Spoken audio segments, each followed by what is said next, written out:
एक बार की बात है, गौतम बुद्ध एक गांव से दूसरे गांव की ओर प्रवचन देने के लिए जा रहे थे।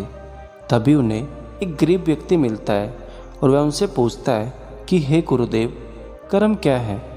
कर्म का फल हमें कैसे मिलता है? गौतम बुद्ध ने उसकी सारी बातें सुनी और कहा, इस सवाल का उत्तर मैं तुम्हें एक कहानी से देता हूँ। गौतम बुद्ध ने उस व्यक्ति से कहा कि बात बहुत पुरानी है। एक गांव में एक महिला रहा करती थी।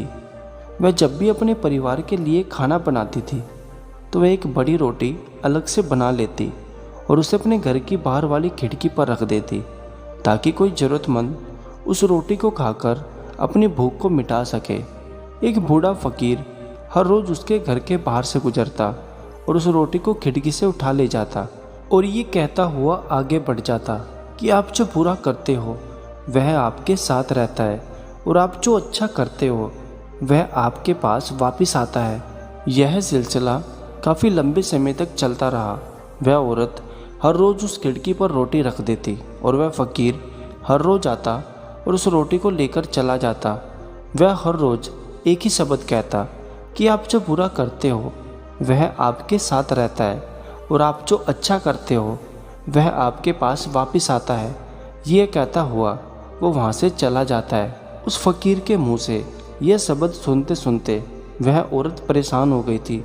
उसने सोचा कि यह फकीर कितना मतलबी है।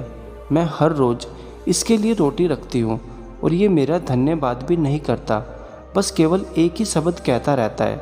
मुझे तो इसका मतलब भी समझ नहीं आता। उस महिला ने यह फैसला किया कि वह उस फकीर से अपना पीछा छुड़ाएगी। फिर उसने अगले दिन उस बूढ़े की रोटी में जहर मिला दिया और जब वह जहरीली रोटी को खिड़की पर रख रही थी तो उसके हाथ कांप रहे थे। उसने सोचा, मैं ये क्या कर रही हूँ, ये तो पाप है।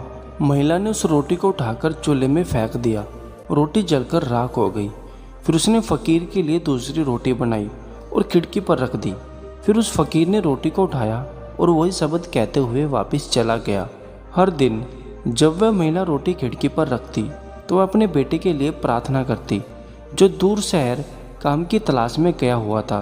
कई महीने बीत गए थे लेकिन उसे अपने बेटे की कोई भी खबर नहीं मिली थी। वह हर रोज़ यही प्रार्थना करती कि उसका बेटा सही सलामत घर वापस आ जाए। फिर उसी शाम को उसके दरवाजे पर दस्तक हुई।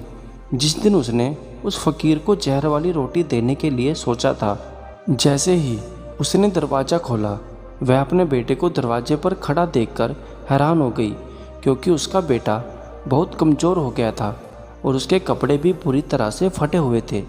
जैसे ही उसने अपनी माँ को देखा तो उसने अपनी माँ को कहा, माँ, आज मेरे साथ एक बहुत बड़ा चमत्कार हुआ जिस वजह से मैं यहाँ पर जीवित खड़ा हूँ। लड़के ने कहा, माँ, जब मैं यहाँ से कुछ मील दूरी पर था तो भूख के मारे मैं इतना कमज़ोर था कि मैं चक्कर खाकर गिर गया।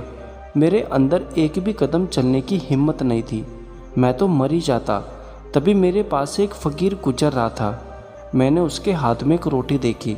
फिर मैंने उस फ़कीर को अपने पास बुलाया और रोटी का कुछ हिस्सा खाने के लिए मांगा, लेकिन उसने तो मुझे पूरी रोटी खाने के लिए दे दी और कहा, मैं हर रोज़ एक रोटी खाता हूँ लेकिन आज मैं ये रोटी तुझे देता हूँ क्योंकि इस रोटी की तुझे ज़्यादा ज़रूरत है।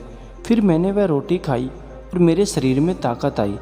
फिर माँ ने पूछा, कौन था वो फ़कीर?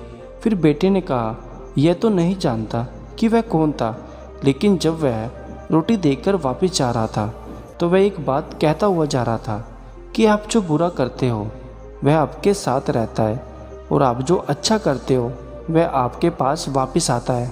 यह शब्द सुनते ही वह महिला चौंक गई और उसे वह जहरीली रोटी वाली बात याद आ गई जो उसने उस फ़कीर के लिए बनाई थी।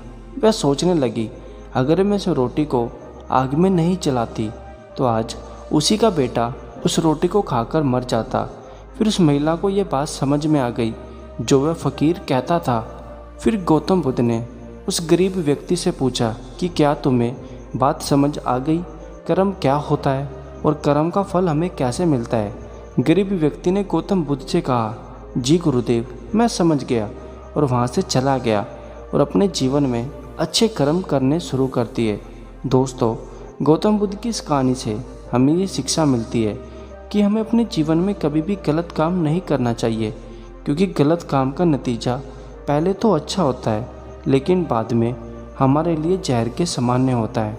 गौतम बुद्ध कहते हैं बस अच्छे कर्म करो, पता नहीं किस रूप में हमें उसका फल मिल जाए। यही हमारे जीवन का सत्य है। दोस्तों, आशा करता हूँ छोटी सी ये कहानी आपको अच्छी तरह से समझ आ गई होगी और ये भी आपको पता चल गया होगा कि आखिरकार हमें कर्म का फल कैसे मिलता है। अगर आप भी अपने जीवन में अच्छे कर्म करते हो तो हमें कमेंट बॉक्स में ज़रूर लिखें। फिर से मिलेंगे एक नई कहानी के साथ, तब तक के लिए धन्यवाद।